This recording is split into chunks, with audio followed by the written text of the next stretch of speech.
Okay guys, samahan nyo ako execute control circuit ng across the line magnetic conductor. Ito pala yung diagram para sa control circuit. Mayroon tayong stop, start button, gagamit tayong magnetic contactor with overload sa mga indicator light. Okay, ito yung mga gamitin natin, yung mga stop. Ito kasi dalawang terminal, pwede yan normally close, normally open, pwede siya mag stop or stop button, mali dalawa.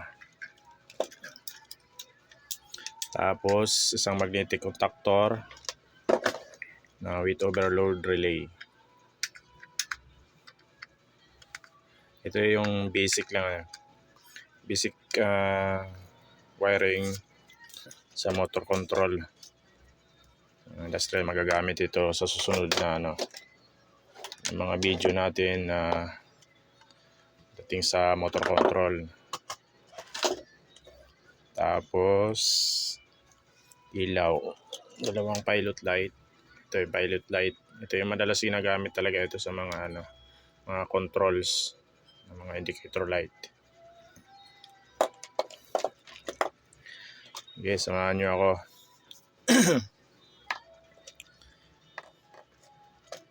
Yun. Una, maglilinya tayo sa line 1 mula sa breaker.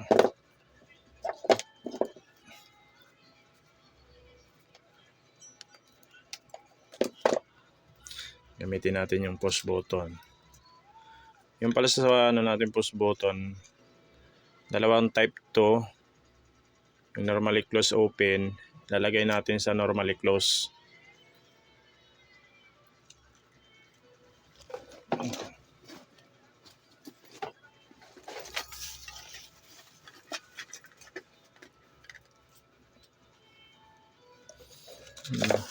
Ito pala. Itong push button normally close. Yung stop button naka normally open.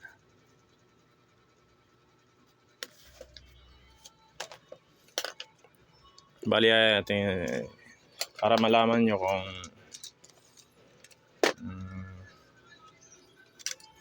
sa push button kung saan ang normally open. Pag chinik nyo, yan, open siya. Pag i-finish siya, yun, magkakaroon ng normal, papalit siya. Pag binitawan siya, yan, sabihin ito sa 12, kasi iba-iba naman kasi yung numbering ng sa mga push button. Depende nyo lang para malaman nyo kung saan yung normal close o tsaka open. Okay, dito tayo. Normally close. Sa line 1, pasok sa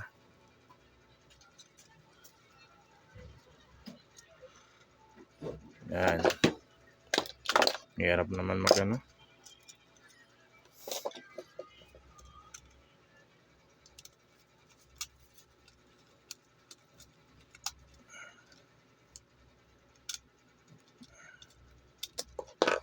Yan, dito na yan. Tapos lalabas dito. Isang wire. Connect tayo.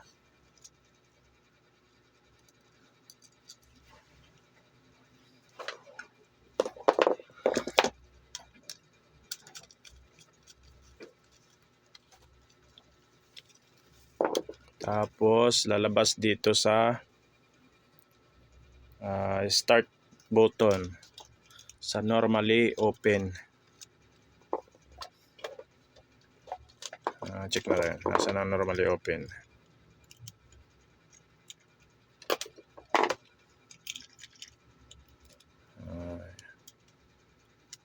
Ito walang palo kasi ito kabila. Ayan, Dito tayo sa 24, 23.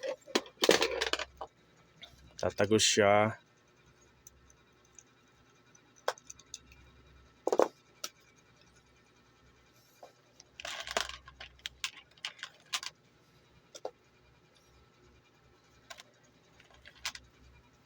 Nalagyan ko na rin siya ng para dun sa maintaining contact. Para mamaya hindi na ako magdoble-doble.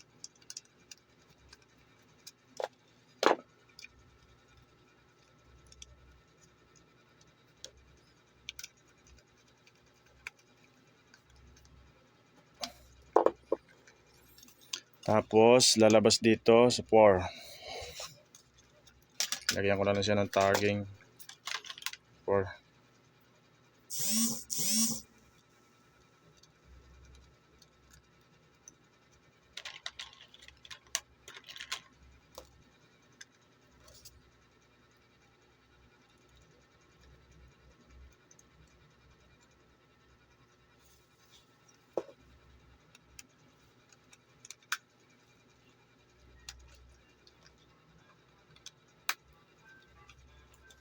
Yun, kaya. Tapos papasok siya sa auxiliary ng magnetic contactor E1. Ito. Hanapin natin yung E1. Bali dito siya. E1.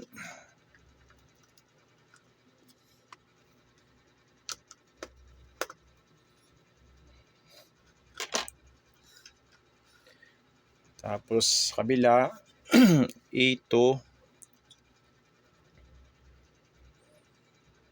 Yung E2, dito sa kabila yung E2.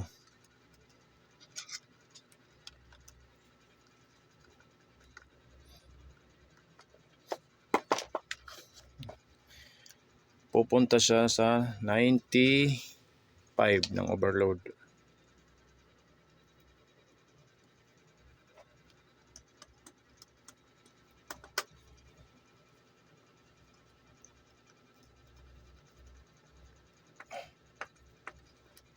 Lalabas naman siya ng 96.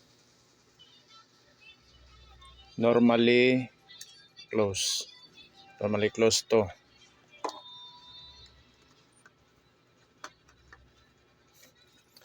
Tapos lalabas siya sa line 2. Ito na pala.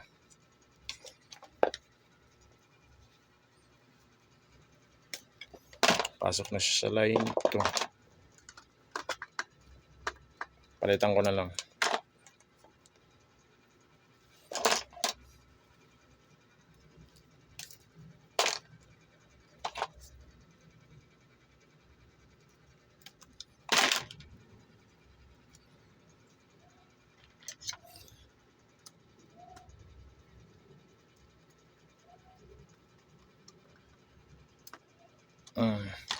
Okay.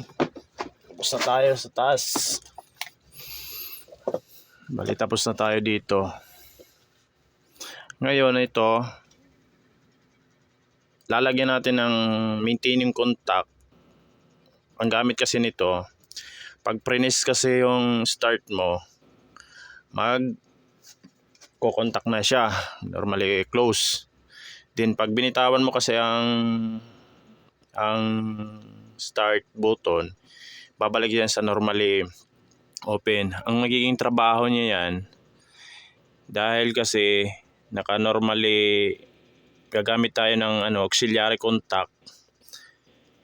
Pag nag-hold na, dadaloy na po yun dito yung yung current, yung linya niya, current niya punta dito. Bali ito naman siya, mawawala na siya ng contact. Siya na tutuloy. Dito yan. Hanapin natin dito sa magnetic contactor yung normally normally 13 sabay 30 normally open. Yan, okay. Dahil nandito sa ito yung start button, nilagyan ko na yan kanina. Kikita nyo. Papasok yan dito. Normally open.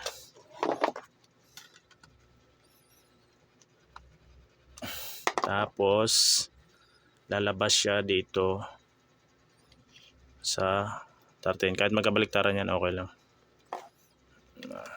Magkakontak pa rin yan.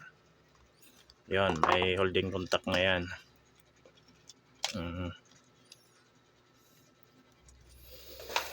Try natin kung ano, tama.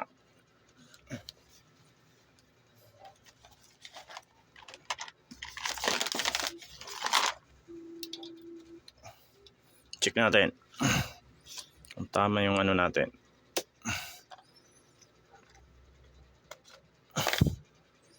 Start. Naka-trip pala. Wait lang. Trip yung overload natin. Start.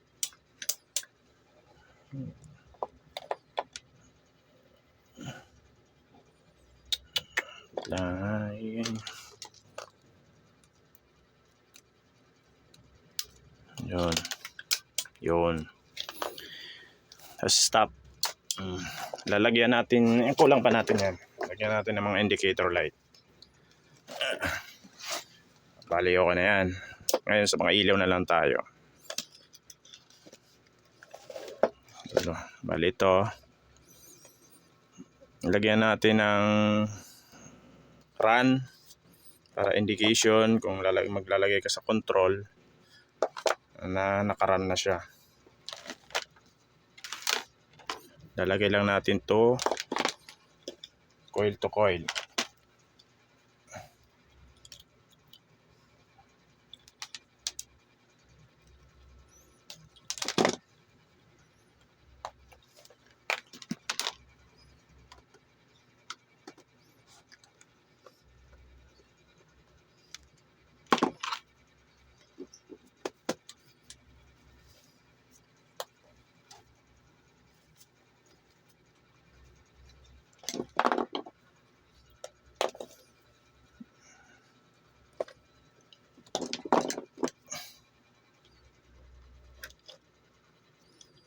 Yan, coil to coil na lang iwan ito para magkaroon ng line 1, line 2.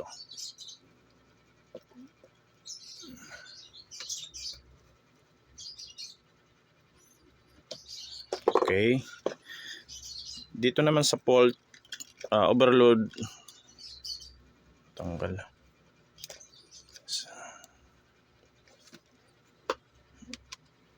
Maglalagay tayo ng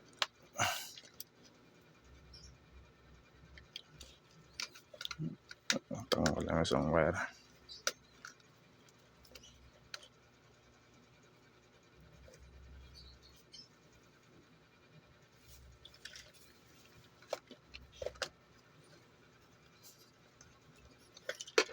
Okay. Meron na tayong sa run. Indicator right, lamp o hindi light o ano klase pilot light. Sa overload naman, lalagay natin dito yung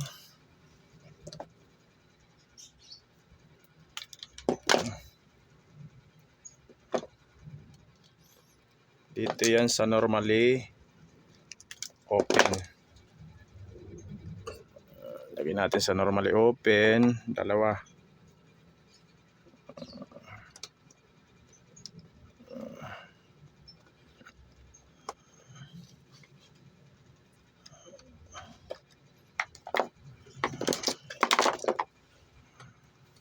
Oh, 97.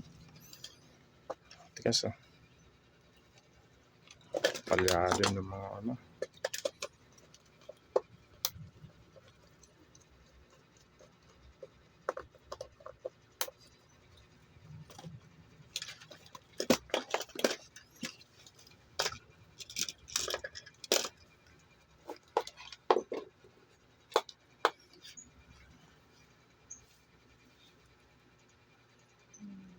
Isang linya.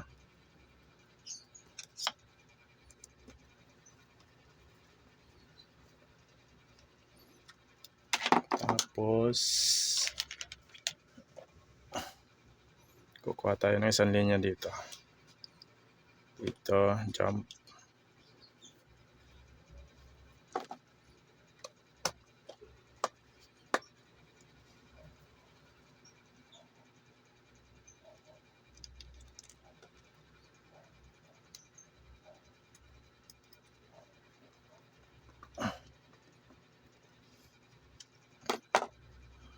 Tapos lagay natin dito sa 97.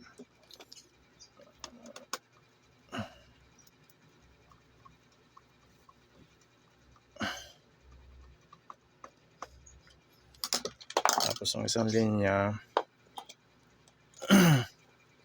pupunta yan dito sa line 1. Dito na sa line 1.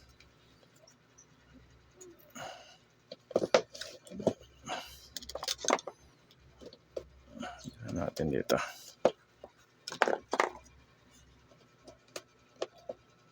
Kaya dito, pwede naman yan dito sa ano, sa 21.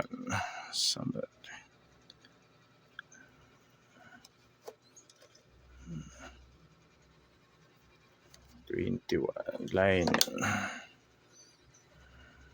Nagulo na. Nahuli pala yung ano ko. Isang ilaw. Lagay ko na lang dito sa 21. Nagawa na lang ako dyan.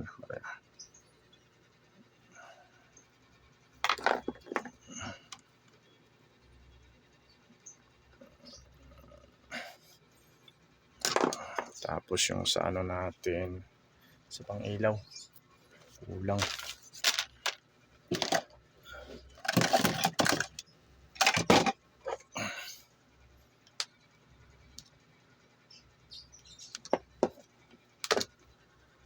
Lagyan na lang natin dito sa line 2, sa stop. Kahit saan naman dyan. Basta diskarte nyo na lang yan pag ano, tatandaan nyo, hindi lang magkaano yung mga linyada. Magkasara sa lapat. Hindi lang importante. Diba kung wala kayong diagram, imaginary lang. Pero mas hindi pa rin. Gagawa kayo ng diagram para hindi na lilito. Okay. Lagay ko na lang dito. Linya. Kaya naman din yan ito.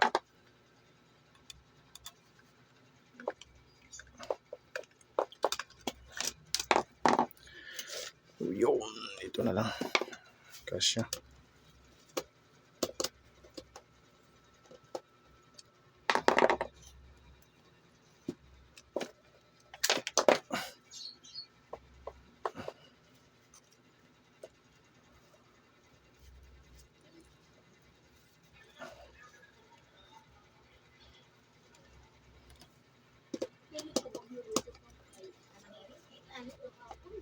Ayun.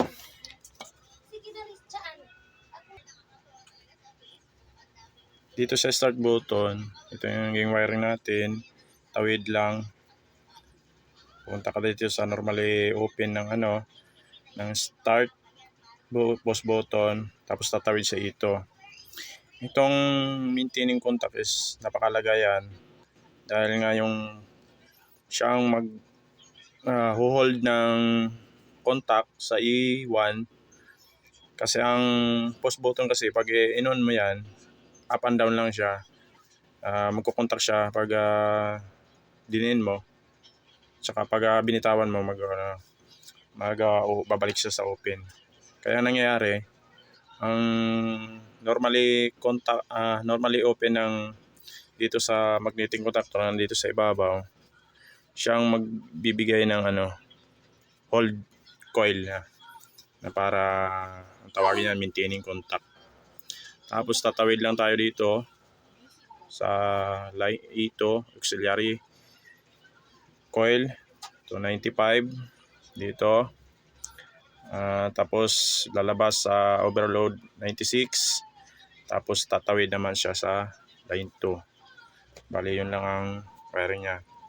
Dito naman sa indicator light natin, ilagay mo lang coil to coil.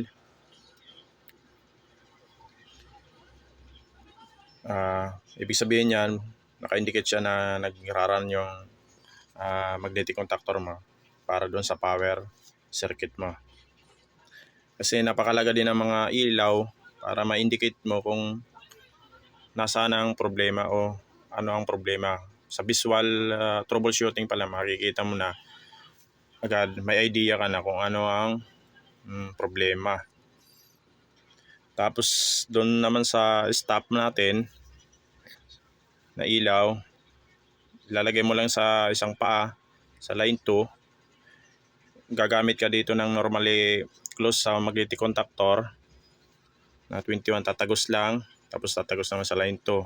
Kasi ang gamit nito pag hindi pa nag-ooperate yung ang controls, nag-i-indication siya na may power load yung yung circuito mo. Tapos dito naman sa fault line, dito pag nag-open to, mag-close to. Kaya yan dalawa. Dito yan, tatawid. Normally close at saka normally open. Ngayon, pag nag-trip yung overload mo, mag-i-indicate siya na open yung overload.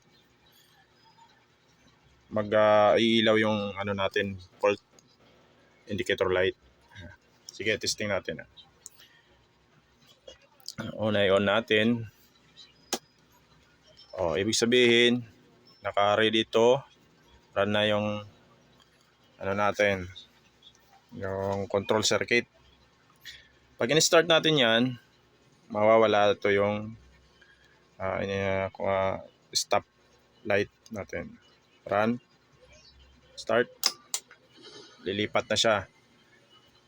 Yun. Ibig sabihin, nag-activate na yung magnetic contactor natin para doon sa power circuit kung anong klaseng appliances o anong klaseng motor ang sinuplayan natin. Halimbawa, kung i-stop mo siya, yun, babalik naman siya sa normal operations. Start. Tapos, sa power trip, pag ang current, halimbawa, nag-overload, mataas ang current mo, ito ang bibigay. May short circuit, pwede siya. Ayan.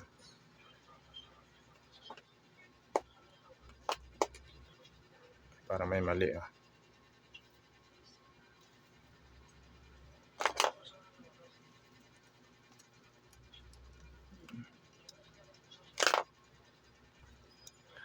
Okay. Ngayon, naka-trip siya. Mas maliwanag yung indicator light. Dito sa trip. Natalo yung pula. Tingnan mo muna to. Yun. Kaya natin yung... Ngayon, nakita mo nagpula. Ibig sabihin, may idea ka na kung saan trouble mo dahil nga una, kailangan mo alamin kung ilan ang mga device na nandoon. Sa mga ganyan senaryo, mas mabilis mo siya unawain. Ibig sabihin, nag-ano na siya, indicate dun sa alarm. Wala tayong kung ano masyadong color code. Wala tayong mga ilaw. Dapat naka-red. Kasi yan madalas ginagamit. Ibig sabihin, may idea ka na kung saan ang may problema. Sa pagtutroubleshooting, siyempre pupuntahan mo yung overload. Ibig sabihin, bago mo naman yan i-reset, siyempre double check mo yung sa power circuit mo kung bakit nga siya high current o nag-trip yung overload. Ayun lang. I-reset natin. Yun, namatay. Then, start.